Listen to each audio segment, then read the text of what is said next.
They Stole a Cat Burglar by Janson Davies. Chapter 1. The Rooftop Incident. Gretchen Lockard moved like moonlight, quiet, graceful, and impossible to grasp. The rooftop terrace of her luxury Central Park apartment was more than just a private garden. It was her sanctuary. Lavender vines curled around wrought iron trellises. A shallow koi pond whispered beside cushioned benches. To any observer, Gretchen was a woman of taste and leisure. Only Moriarty knew better. He lounged beneath the shade of a hibiscus plant, his midnight coat blending into the shadows. Sleek, silent, and intelligent beyond his feline station, Moriarty watched his companion with narrowed eyes, calculating as always. Gretchen snipped a bloom from a white rose bush, twirled it between her fingers, then tucked it into the side of her updo. She wore satin gardening gloves, unnecessary but fabulous. High above the hum of city traffic and drone of aircraft, she felt untouchable. She had evaded Interpol in Vienna, slipped out of a locked vault in Dubai, left a priceless ruby on the windowsill of Scotland Yard just because she could. They called her the Wraith, and she liked it. And yet, the beam came without warning. Brilliant, blinding, like a second sun had cracked open the sky and poured itself down. Her sunglasses flew from her face. Moriarty let out a guttural growl, his fur rippling with static. Gretchen had precisely 1 second to curse. Damn it! Then she was gone. The containment chamber was minimalist, curved silver walls with soft pulses of light. No locks, no bars. But the air felt thick, pressed with the weight of unseen force fields. Moriarty prowled the perimeter, testing invisible barriers with his tail and whiskers. Gretchen sat cross-legged on the oddly cushioned floor, her gloves still pristine. Above her, a glowing orb flickered, then projected a floating figure. Humanoid, but wrong. Too tall. Limbs slightly elongated. Large dark eyes, a thin toothless slit where a mouth might be. Earth specimen, it said. Its voice had a syrupy echo, too slow and deliberate. You are selected for observation. Gretchen raised an eyebrow. Darling, you couldn't possibly afford me. The alien paused. Clarify. Afford. She gave a little laugh. Observation? Fine, but I'm no specimen. I'm an experience. The orb pulsed again. Moriarty hissed at it. You are female. You possess optimal traits of a domestic creature. You are a median sampling. Your behaviors are common. You are representative. Well, she stretched her arms upward languidly. Someone's going to be very disappointed. Chapter 2. A Wraith Among the Stars. The aliens weren't jailers, not in the human sense. Their version of captivity was more of a suggestion, a polite containment reinforced by invisible boundaries and a complete lack of imagination. They had no concept of escape, because escape had never occurred to anyone before. Gretchen made it her personal mission to educate them. On the second sleep cycle, while the ship dimmed to a soft blue hum, Gretchen adjusted her hairpin, a custom titanium lockpick filed to perfection. She removed Moriarty's collar, reversed it, and revealed a tiny strip of multi-frequency wire. The cat gave her a slow blink of approval. Time to stretch our legs, she whispered, tapping the chamber wall with the flat of her palm.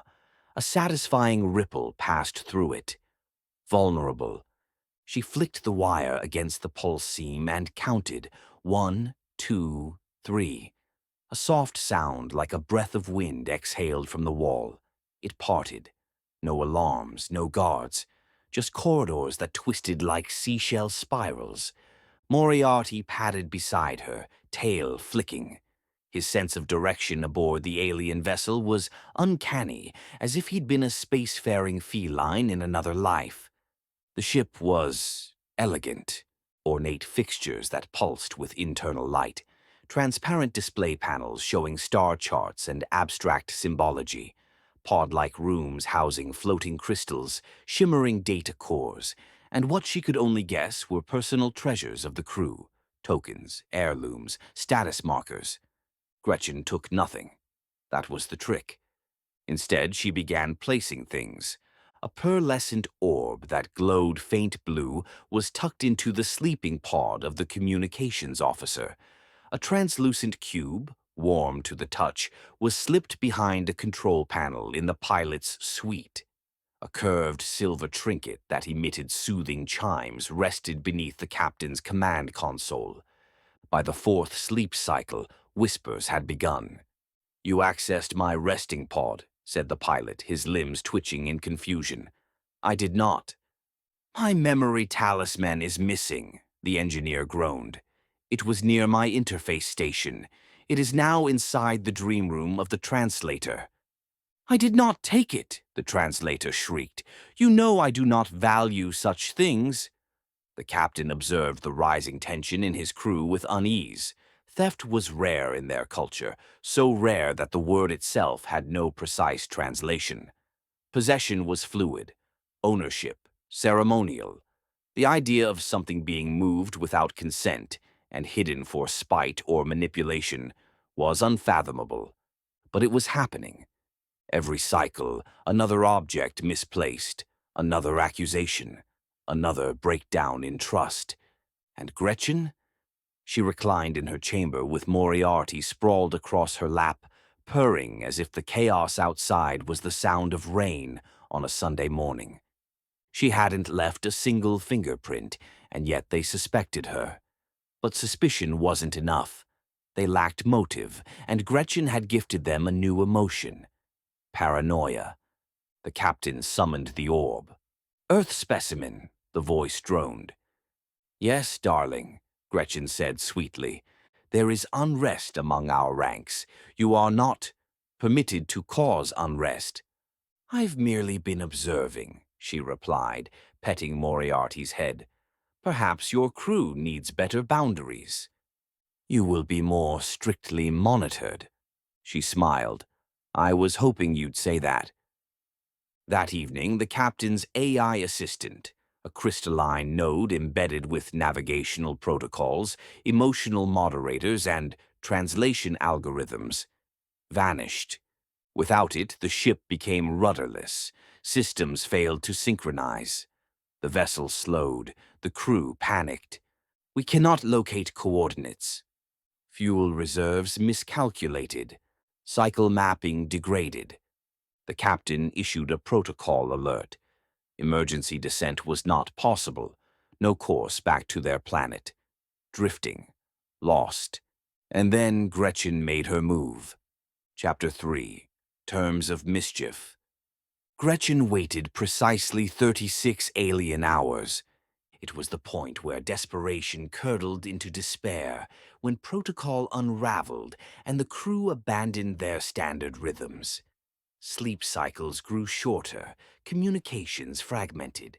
One of the engineers attempted to barter with the pilot for location intuition in exchange for sacred crystals. Perfect. She activated the orb interface herself, easily overridden with a clever magnetic pulse from Moriarty's collar charm. The captain's face appeared, drawn, tired, flickering with digital distortion. "You have accessed restricted channels," he said hoarsely. "Let's cut through ceremony," Gretchen replied, reclining like royalty. "You're lost. The ship's failing. Morale is abysmal. And your precious AI node, gone." The captain's shoulders slumped. "You speak truth. Recovery is improbable. Not if you hire a professional." He blinked. "You suggest compensation for assistance?" "Oh, not just compensation." She pulled Moriarty into her lap and stroked beneath his chin. "Terms." She held up a gloved finger. 1. You return us to Earth. My rooftop, precisely. No funny business. A second finger. 2. You gift me the full contents of your gem repository. The sparkling ones, mind you. I'm not interested in memory stones or sentiment discs. The captain hesitated. You demand both passage and cultural wealth. You're welcome to refuse, Gretchen said sweetly, though I suspect life support will give out before your pride does. The orb flickered. The captain conferred with his frazzled officers. The whispers Gretchen overheard were frazzled, bitter, tangled with language and symbols she couldn't decode. But she understood one thing. They had no choice. The orb returned. We accept. Gretchen smiled, then tapped Moriarty's collar twice. A soft click. A compartment opened. Inside nestled a gleaming crystalline node. The AI core pulsed dimly, projecting a brief hologram of alien flight paths and procedural data. How? The captain gasped. Moriarty, Gretchen said, has very sticky paws. Repairs began immediately. With the AI node reconnected, navigation systems recalibrated, oxygen levels stabilized, and the fuel reserves rerouted for optimal thrust. Gretchen watched the recovery unfold like a backstage view of a theater production, all flurried motion and cosmic urgency. Meanwhile, an alien steward visited her chamber, carrying a lockbox of dazzling stones. Gems like starlight compressed into matter, veins of silver threaded through violet glass, iridescent slivers that vibrated in her palm like hummingbird wings. Gretchen accepted them without a word, sliding the lockbox under her arm. Moriarty meowed with approval. The descent toward Earth was smooth. The aliens chose a discreet re-entry over Manhattan, cloaked in refracted light and sound dampeners. No one would notice. They rarely did. Gretchen stood at the teleportation dock, Moriarty perched regally on her shoulder.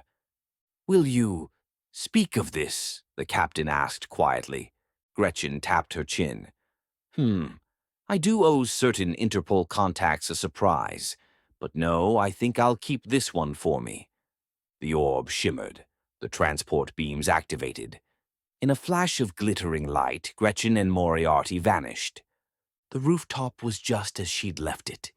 Lavender vines in bloom, hibiscus petals swaying. The koi pond burbled like a contented memory. Gretchen stepped onto the soft stone tiles in satin heels and breathed in the New York air like fine perfume. Sunlight dappled her hair. Moriarty leapt from her shoulder and trotted toward his favorite perch, near the fountain. Gretchen knelt beside a marble table and opened the lockbox. The gems caught the sunlight like confetti tossed from the heavens. She retrieved her jeweler's loupe from a terracotta planter and began examining each piece, whistling a slow tune from a Parisian heist long ago. Well, love, she said to Moriarty, not bad for an average afternoon. Interstellar theft, chaos, diplomacy. She held up a swirling sapphire-like gem to her eye. And not one broken nail. Moriarty purred and flicked his tail, already watching the skyline for the next adventure. The end for now.